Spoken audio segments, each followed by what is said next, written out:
Hey guys, Even here with the old school abs, and we got some bodybuilding updates. And even though I'm on zero carbs for about 2 days now, my body knows, my brain knows what are its priorities. Surviving? Come on, my body knows better than that. Surviving is secondary.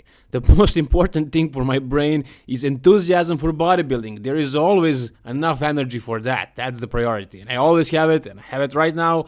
It's my birthday too, I'm turning 25 today, maybe there is a little bit of that as well, but I'm not celebrating because I'm prepping. And we are starting with Rafael Brandao in his physique update. I'm not sure which show he's doing, but I'm guessing Chicago Pro, which is happening in about 1 month from now. It's October 15th, and he looks really good, and there are some bodybuilders that are actually planning on winning that show and qualifying for the Mr. Olympia, but I think, based on this guy is going to shake some of those spots. He's going to make a mess. I mean, this guy is so aesthetic, so classic, and even if you guys think that the aesthetics don't matter, they absolutely do matter. If you have a static physique, and you're big, and you're shredded, you're gonna look so much more impressive. If you have small joints, small waist, you're gonna look like a freak. Guys, I mean, Phil Heath is Phil Heath because of that. Ronnie Coleman is Ronnie Coleman because of that. Arnold is Arnold because of that. Aesthetics.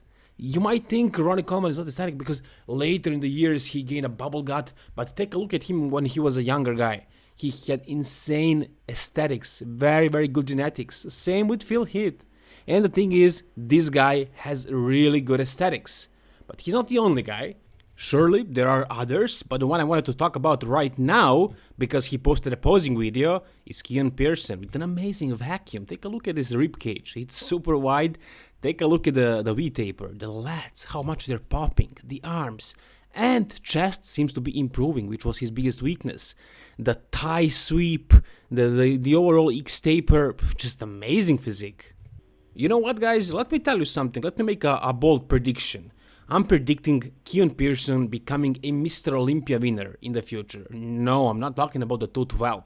I'm talking about the Open. Yeah, he's short, but why does that matter? I mean, if he can gain muscle and if he can, have an amazing illusion, why wouldn't he be able to win it? I think he can do it.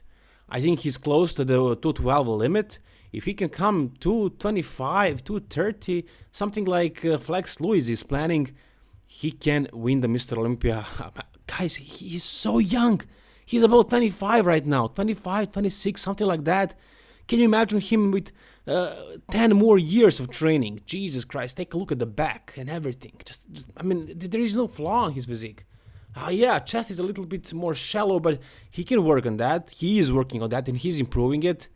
Wow, what a freaky looking physique.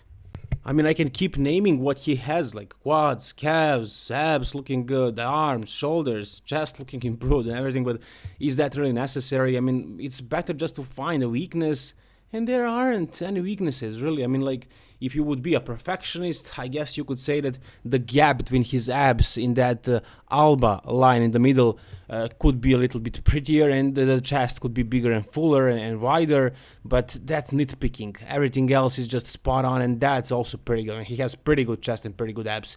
Very complete physique. It's just gonna take some time for him to mature a little, to gain a little bit more. And honestly, guys, I think this guy is going to win the Mr. Olympia. Top 5 for sure if he wants to do the Open.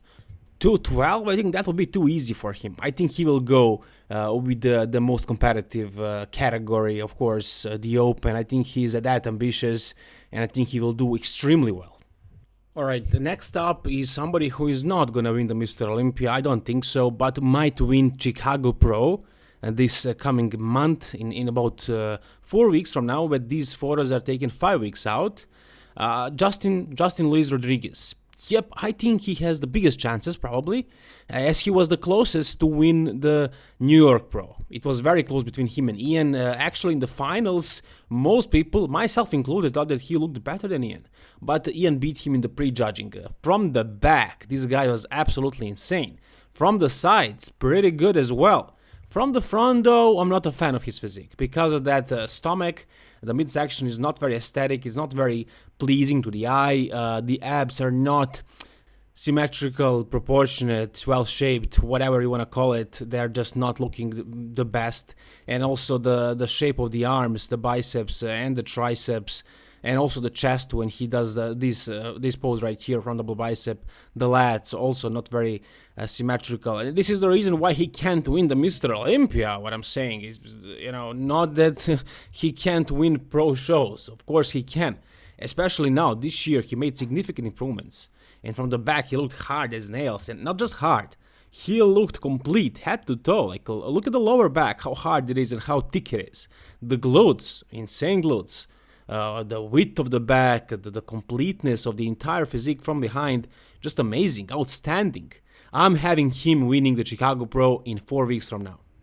Milos, of course everybody knows who Milos is, has trained Antoine Vaillant, who won the California Pro, and this is probably the best pump that Antoine had in his entire life.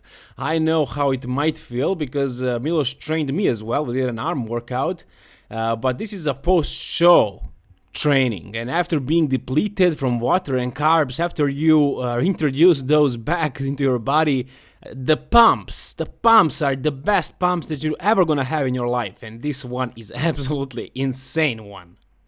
The biggest prospect in classic physique currently, in my opinion, Logan Franklin, has updated us with his side chest shot, and it is really a side chest shot. It's not some variation of a most muscular and side chest combined together. No, this is a proper side chest shot, the way Arnold did it pretty much. Arnold wouldn't twist his head like this. He would look straight to the audience and to the judges. He would show his insane amount of confidence that he had, and that's what I would like to see Logan do, but maybe, he's just trying out something different. It looks very, very classic. Very, very classic. Look at the size of the waist, look at the thigh sweep, the hamstrings, the quads, the calves, the size of the arms, the size of that chest. I'm pretty sure he had a chest pump. The way he tucks in his right arm to his rib cage, that is also pretty wide, and he can get a pretty good, pretty deep vacuum. Everything just flows so well, and not this year, but I'm sure in coming years this guy is going to be a threat to the title, to Chris Bumstead. I think he is the biggest prospect in classic physique right now. Whatever you guys think, tell me down below.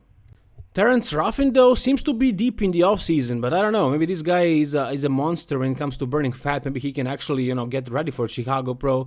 I don't think so. He was second at the Arnold. I don't know if that qualified him for the Mr. Olympia. It could have. If it has, we will see him in the Mr. Olympia. I hope he will be there, but he looks to be in full off-season. He doesn't look lean at all. Though this guy is an amazing prospect as well. He's short. He's very short. And that's something that throws me away. I like to see taller guys dominate the classic physique. Yeah, I'm a taller guy myself, and taller people are generally perceived as more attractive and more dominant. Yeah, I know that, but I think it is the case specifically with classic physique.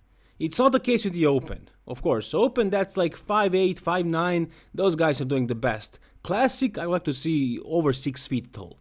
And I think Logan is right about there. About 6 feet. Something like that is Chris Bumstead. I think Chris is like 6'1". Me, I'm also 6'1". I like to see taller physiques dominate the classic physique. But Terrence is an amazing poser, probably the best poser in the classic physique. Him and Chris Bumstead are definitely in the top. And very, very classic physique. I think he will do great as well. Alright, let's go now with Fouad Abiad and his physique update. Why am I mentioning him? No, he's not going to be winning any pro shows. Or probably, not even cracking the top 5, top 6. He had some injuries. He has been off for a while. He's trying to come back right now. But the reason why I'm talking about him is because I'm a big fan of his podcast. Lately, that's all I've been watching every day when I'm doing my cardio, when I'm eating my meals. I love to watch his podcast, and I love his passion for bodybuilding. He doesn't wanna, call people as guests who are talking bad stuff about bodybuilding. He really wants to promote it in the best positive light possible, and I really have big respect for that.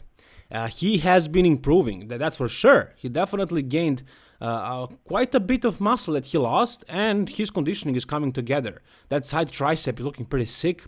It's not him at his prime, of course. Back in the day, he was one of the top bodybuilders. Right now, he's gonna be lucky if he cracks the top 10 at the pro show. But maybe next year, if he keeps working hard like this, maybe he will, regain. He's not that old. He's like 40, something like that. Maybe 40 or 43 tops.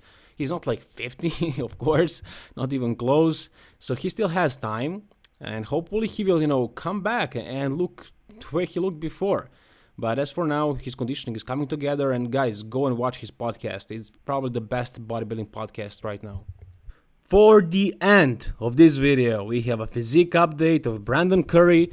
And I'm gonna just say one thing. Phil Heath is not gonna have an easy time. Phil Heath is gonna have his hands full.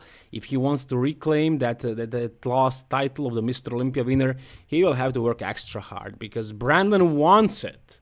He wants it. Just read the caption, 2020 vision, and there is an emoji of a trophy. And I'm sure he's gonna give it all he's got. He has been improving continuously, year after year, and I'm sure he didn't tank out, not even close. He still has a lot of gas in that tank, and I'm sure he's gonna bring the best shape of his life this time around. He's gonna come bigger, fuller, with better legs, with the best conditioning we've seen him so far.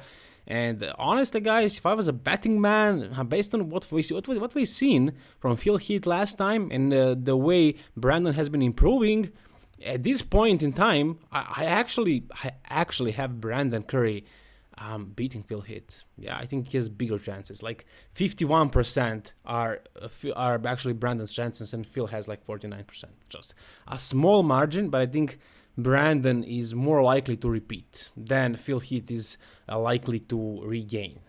Whatever you guys think, tell me down below in the comment section.